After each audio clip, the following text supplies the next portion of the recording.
Hey everyone, welcome to another episode of Dorkside Cookies. Today we're talking about the 5 most common mistakes I see new players to Terraforming Mars.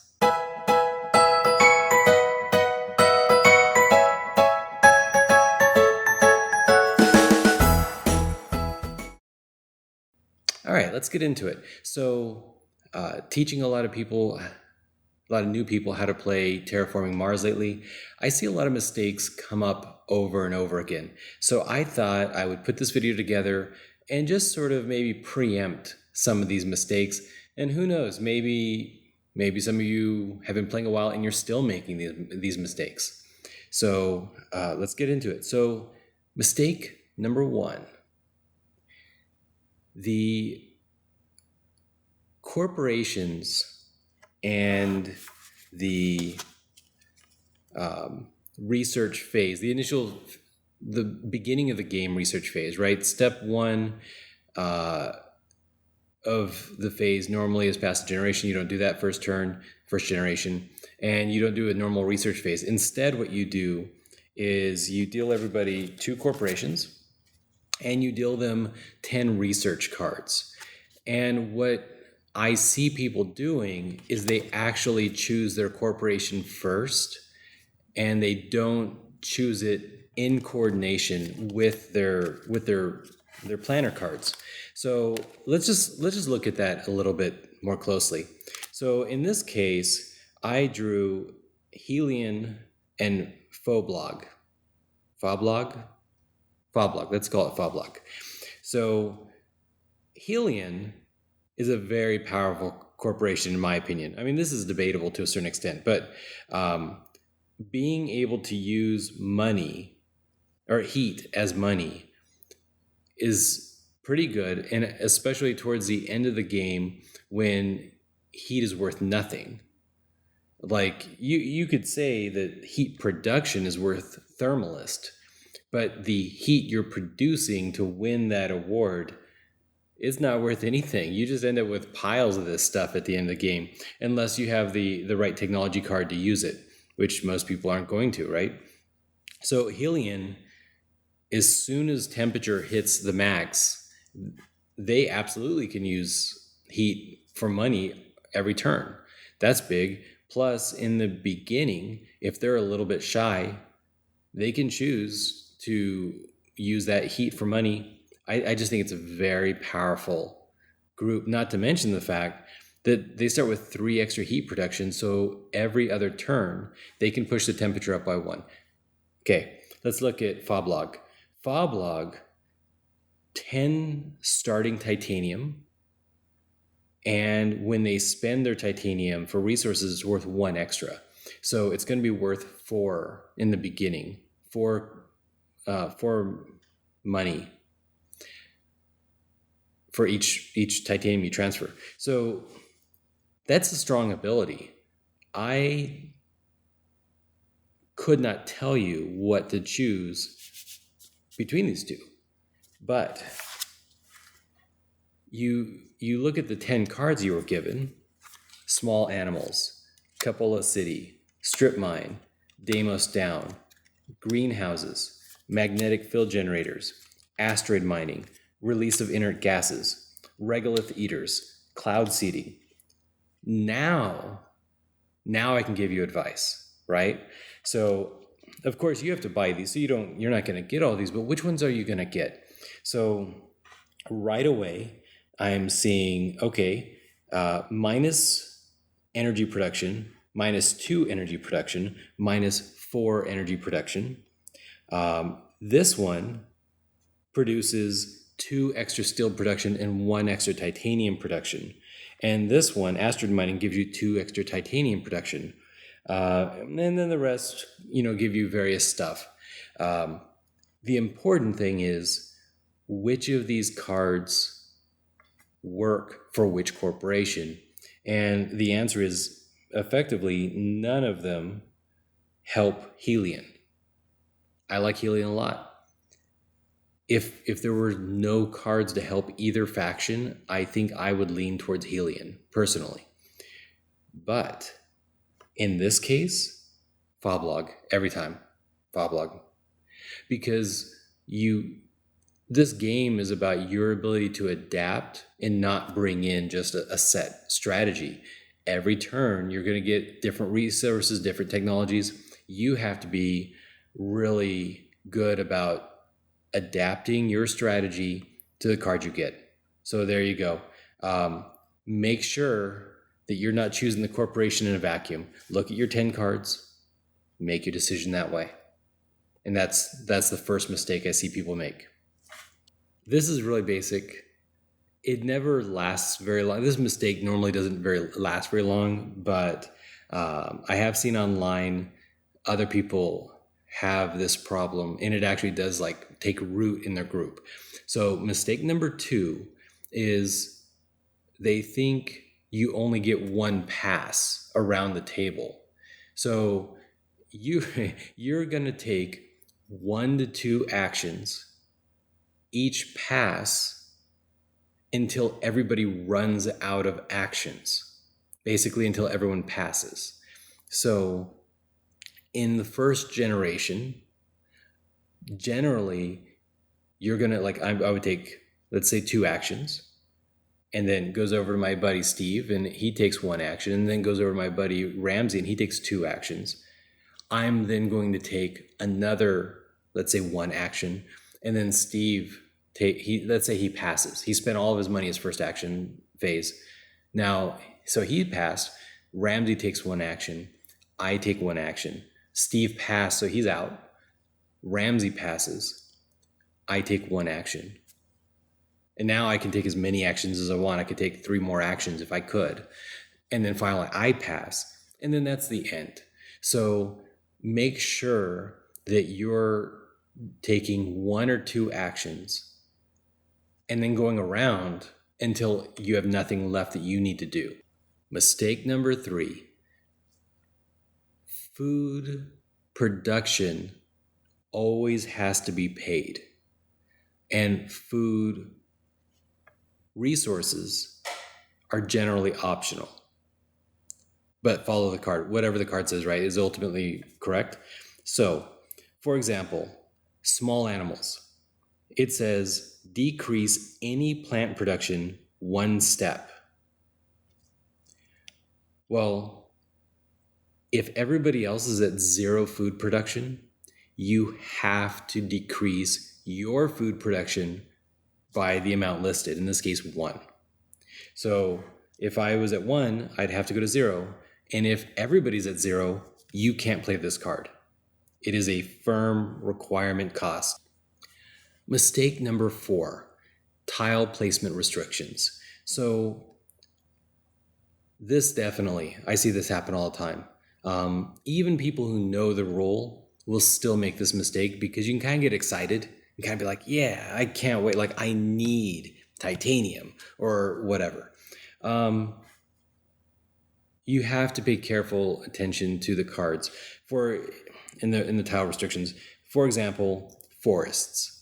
Forests are always forced to go next to a tile you own if you own any. So in the beginning, I can look at here and I can say, okay, I want to put this tile placement. I'll put it here on Pavonis Mons because I want that titanium resource and the food resource. Okay. I then build another forest next turn. I have to put it next to one of these. That's a restriction on when you're terraforming. So you have to grow forests and not groves. Now, if you build a city, it's a little bit reverse, right? The city says you can only build a city that is not adjacent to another city.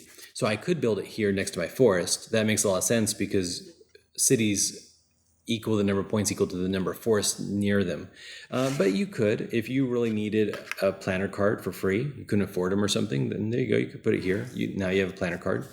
And then now your next forest card, you can put either place. You could be, okay, I'm going to do it here and get another planner card. Boom. Or you could be like, I know I'm going to be building something over here, so I'm going to expand my forest over there. Either way you want, but definitely pay attention to those restrictions. Similarly, you can't put a city next to a city. Number one, you're screwing yourself out of extra points because cities don't give cities points. Forests give cities points. That's why the card that lets you put cities next to cities gives you points, because they're taking away your points, by doing that. Okay. Other tile restriction cards. This can be a huge problem, again, because it doesn't always play this way. And I think that that's what causes the most grief. So you play mining rights, and mining rights says place this tile on an area with a steel or titanium placement bonus, increase that production by 1, right? So I could say, all right, put mining rights right here. It's titanium. Now I get a titanium boost. Done. But then somebody else gets mining area. Place this tile on an area with a steel or titanium placement bonus adjacent to another of your tiles.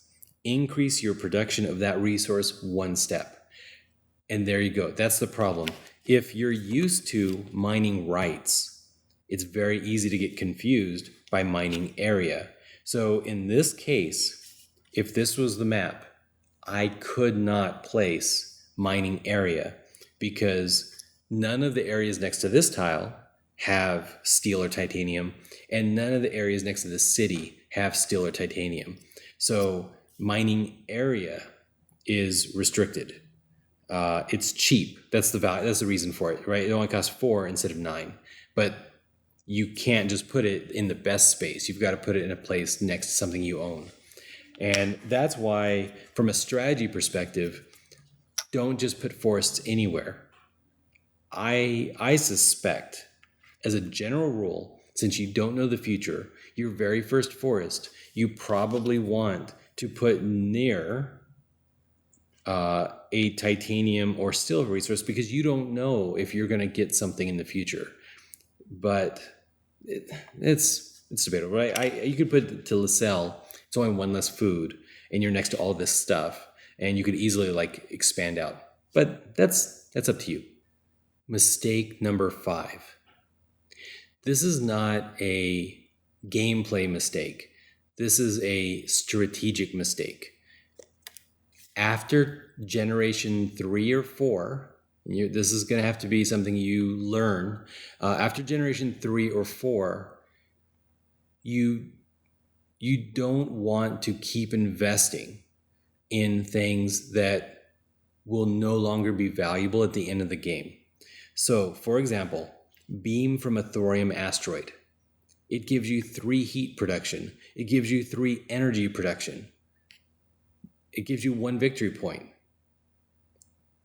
That's a strong card. I mean, I get excited. When I draw this first turn, I get excited. I'm like, wow, this is going to be great. The problem is it's expensive and requires a Jovian card. So, a Jovian tag. And so you may not be able to use it for a long time. Maybe generation 4, 5, or 6.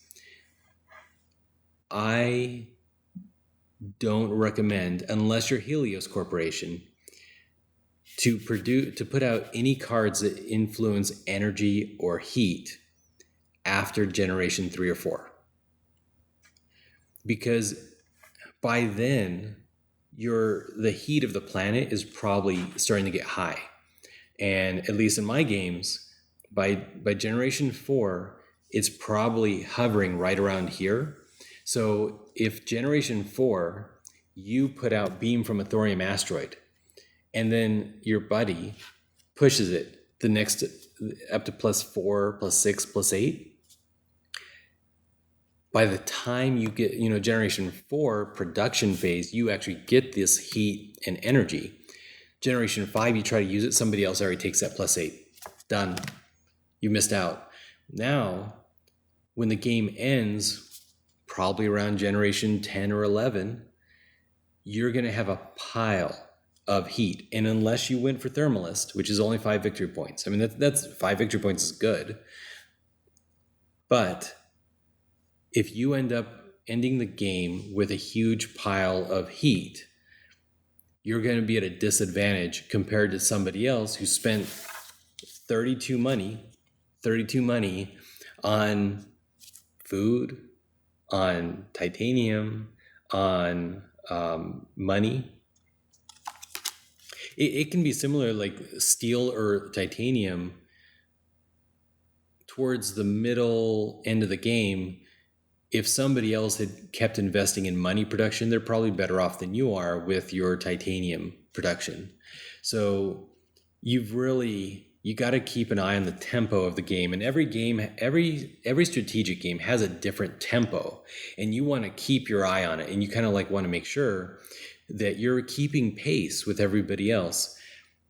Every action in a game like this has a cost. Somebody on BGG, he estimated that if all you did was build cities for mayor and greenery for gardener, if that's all you did the whole game, by generation 10 or 11, you'd have between 63 and 73 points. To me, that sets your pace. That bare bones game, if there was no cards and all you could do were these things, you know that if you have less than 63 points, you probably messed up your tempo.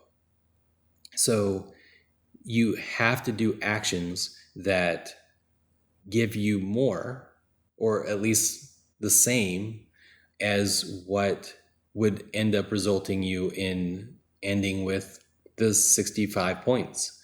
And apparently that 65 points comes just from greenery. So just watch your tempo, and don't invest in the cool technologies that aren't worthwhile anymore. A lot of these technologies are only good at the beginning. Do not be afraid to just sell them, because as one victory point, you could, on one hand, you look at a card like this and you say, well, okay, it has the most value the earlier in the game that you get it, right? All production cards, the earlier you get it in the game, the more you're going to get to use it. But if I had Beam from Authority Mastery last turn, I would build it, because I probably have more money than not. But then again, shouldn't I be able to build a city at that point? 32 money. This is 32. Unless I have a big pile of titanium, I probably am better off building a city for 25 instead of 32 and getting 3 points, 4 points, 6 points. That it's just not a good return unless you get it really early, so you can actually use that heat production. That's what I'm saying, is just don't buy things too late. Everything is worth different amounts depending on when you do it in the game. And those are the 5 most common mistakes I see. So what I want to ask you guys is, what mistakes have you seen, and what advice can you give other players? So maybe you made the mistake, maybe you saw the mistake, maybe you heard about the mistake. Just post it down below, and we'll just kind of help each other out. And if I get enough really good ones, maybe I'll do the next 5 most common mistakes. And who knows, maybe you'll even help my group out. Maybe we're making a mistake that we don't know about. I'm sure if I posted a game review, we would do something wrong, either because we know it's wrong or because we get too excited and forget. So with that, till next time, guys.